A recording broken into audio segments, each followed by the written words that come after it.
ಆತ್ಮೀಯ ಬಂಧುಗಳೇ, ಶ್ರದ್ಧೆಯ ತಂದೆ ತಾಯಂದಿರೆ, ಇಂದಿನ ಉಪನ್ಯಾಸ ಮಾಲಿಕೆಯಲ್ಲಿ ಹನುಮಂತನ ಇನ್ನಷ್ಟು ವಿಚಾರವನ್ನ ತಿಳಿಯುವಂತಹ ಪ್ರಯತ್ನವನ್ನ ಮಾಡೋಣ. ನಾನಾಗ್ಲೇ ಹೇಳಿದಾಗೆ ಹನುಮ ನಿಷ್ಠಾವಂತ ಭಕ್ತ, ಅಪ್ರತಿಮ ಸೇವಕ, ನಿಸ್ವಾರ್ಥಿ ಹಾಗೂ ತ್ಯಾಗಮಯಿ ಕೂಡ ಹೌದು. ನಿಮಗೆಲ್ಲರಿಗೂ ಒಂದು ಪ್ರಶ್ನೆ ಕೇಳೋಣ ಅಂತ. ರಾಮಾಯಣವನ್ನ ಬರೆದವರು ಯಾರು? ನಿಜ, ನೀವು ಊಹಿಸಿದ್ದು ಸರಿ, ಅದು ಮಹರ್ಷಿ ವಾಲ್ಮೀಕಿ. ನಿಮಗಿದು ಗೊತ್ತೇ? ಮಹರ್ಷಿ ವಾಲ್ಮೀಕಿಗಿಂತ ರಾಮಾಯಣವನ್ನ ಮೊದಲು ಬರೆದಿದ್ದು ಹನುಮಂತ. ಆಶ್ಚರ್ಯ ಆಯ್ತಲ್ಲ? ಹೌದು, ಆ ರಾಮಾಯಣವನ್ನ ಹನುಮದ್ ರಾಮಾಯಣ ಅಂತ ಕೂಡ ಕರೆಯೋದಿದೆ.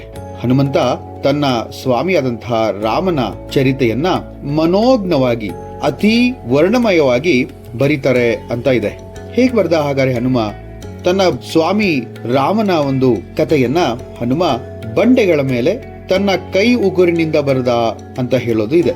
ವಾಲ್ಮೀಕಿ ರಾಮಾಯಣವನ್ನ ಬರೆದು ಮುಗಿಸಿ ಮೊದಲು ಸ್ವಾಮಿಯ ಕಥೆಯನ್ನ ತನ್ನ ಅಪ್ರತಿಮ ಸೇವಕನಿಗೆ ಮೊದಲು ತೋರಿಸೋಣ ಅಂತ ಹನುಮನಿದ್ದಲ್ಲಿಗೆ ಬರ್ತಾರೆ. ಆಗ ಏನ್ ಆಶ್ಚರ್ಯ! ಬಂಡೆಗಳ ಮೇಲೆ ಅತಿ ಸುಂದರವಾಗಿ ಹನುಮಂತನ ಕೈ ಬರಹದಿಂದ ಮೂಡಿದಂತಹ ರಾಮಾಯಣವನ್ನ ನೋಡಿ ಒಂದು ನಿಮಿಷ ಸ್ತಂಭಿತರಾಗ್ತಾರೆ. ಅದನ್ನು ನೋಡಿ ಆಶ್ಚರ್ಯಚಕಿತರಾದಂತಹ ವಾಲ್ಮೀಕಿಗಳು ಒಮ್ಮೆ ತಾವು ಬರೆದಂತಹ ರಾಮಾಯಣದ ಒಂದು ಆತ್ಮಾವಲೋಕನ ಮಾಡ್ಕೊಳ್ತಾರೆ. ಆಗ ಹನುಮ ಅಲ್ಲಿಗೆ ಬಂದಾಗ ವಾಲ್ಮೀಕಿಗಳ ಕಣ್ಣಲ್ಲಿ ನೀರನ್ನು ನೋಡಿ ಕೇಳ್ತಾರೆ, ಮಹರ್ಷಿಗಳೇ, ಏನಿದು, ಏನಾಯ್ತು ಅಂತ. ಆಗ ವಾಲ್ಮೀಕಿಗಳು ಹೇಳ್ತಾರೆ, ಅಲ್ಲಯ್ಯ, ನಿನ್ನ ರಾಮಾಯಣವನ್ನ ಯಾರಾದ್ರೂ ಕೇಳಿದ್ರೆ ನನ್ನ ರಾಮಾಯಣವನ್ನ ಯಾರು ತಾನೇ ಓದ್ತಾರಯ್ಯ? ಎಷ್ಟು ಸುಂದರವಾಗಿ, ಮನೋಜ್ಞವಾಗಿ ನೀನು ಬರೆದಿದ್ದಿ. ನನಗಿಂತ ಸುಂದರವಾಗಿ ನೀನು ರಾಮಾಯಣವನ್ನ, ಅಂದ್ರೆ ರಾಮನ ಕಥೆಯನ್ನ ಬರೆದಿದ್ದಿ ಅಂತ ಹೇಳ್ತಾರೆ. ಆಗ ಹನುಮ ಹೇಳ್ತಾನೆ, ಇಲ್ಲ, ಇದು ನನ್ನ ಒಂದು ಆತ್ಮತೃಪ್ತಿಗಾಗಿ ಬರೆದಂತಹ ರಾಮಾಯಣ.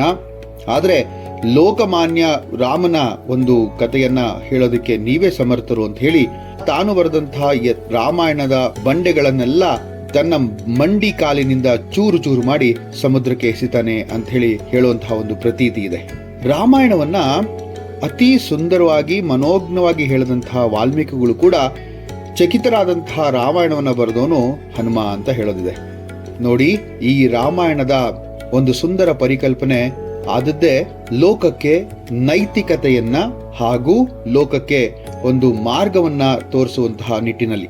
ಹಾಗಾದ್ರೆ ನಿಮ್ಗೆಲ್ಲರಿಗೂ ಕೂಡ ಇನ್ನೊಂದು ವಿಚಾರವನ್ನ ಹೇಳಿ ನಾನು ಈ ಹನುಮ ಮಾಲಿಕೆಯನ್ನ ಸಮಾಪ್ತಿಗೊಳಿಸ್ತೇನೆ.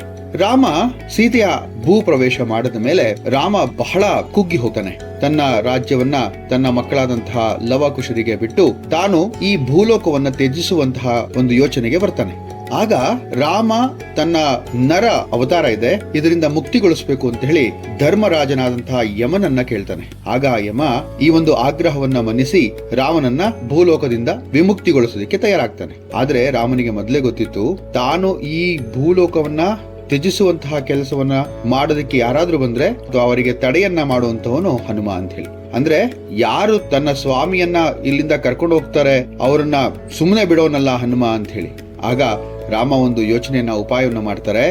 ಅದೇನಪ್ಪಾ ಅಂತಂದ್ರೆ, ತನ್ನ ಉಂಗುರವನ್ನ ಸರಿಯೋ ನದಿಯಲ್ಲಿ ಪಾತಾಳಕ್ಕೆ ಎಸೆದು ಅದನ್ನ ತಗೊಂಡು ಬರುವಂತಹ ಹನುಮನಿಗೆ ಆಜ್ಞಾಪಿಸುತ್ತಾರೆ. ಹನುಮ ಅಲ್ಲಿಗೆ ಹೋದಾಗ ರಾಮ ತನ್ನ ಈ ಭೂಮಿಯ ಅವತಾರವನ್ನ ಮುಗಿಸಿ ತಾನು ಸ್ವರ್ಗಕ್ಕೆ ಹೊರಡುತ್ತಾನೆ. ತನ್ನ ಹಿಂದೆ ಶತ್ರುಘ್ನ ಮತ್ತು ಲಕ್ಷ್ಮಣರು ಕೂಡ ಬರ್ತಾರೆ. ಇದು ಕಥೆಯಾದ್ರೆ ಹನುಮನ ಒಂದು ಅಪ್ರತಿಮ ಸ್ವಾಮಿ ಭಕ್ತಿ ಇಲ್ಲಿ ಪ್ರಕಾಶಿಸುತ್ತೆ. ಇದಿಷ್ಟನ್ನ ಹೇಳ್ತಾ ಇಂದಿನ ಒಂದು ಉಪನ್ಯಾಸ ಮಾಲಿಕೆಯನ್ನ ಮುಗಿಸ್ತೇನೆ. ಆ ಹನುಮನ ವಿಚಾರವನ್ನ ಹೇಳೋದು ನನಗೆ ಮತ್ತು ಕೇಳದಂತಹ ನಿಮಗೆ ಒಳ್ಳೇದಾಗ್ಲಿ ಅಂತ ಹೇಳ್ತಾ ಈ ಉಪನ್ಯಾಸ ಮಾಲಿಕೆಯನ್ನ ಮುಗಿಸ್ತೇನೆ. ಮತ್ತೊಮ್ಮೆ ಮುಂದಿನ ಉಪನ್ಯಾಸ ಮಾಲಿಕೆಯಲ್ಲಿ ಇನ್ನೊಬ್ಬ ಅಪ್ರತಿಮ ಭಕ್ತನ ಒಂದು ಕಥೆಯನ್ನ ಹೇಳೋ ಪ್ರಯತ್ನ ಮಾಡ್ತೇನೆ.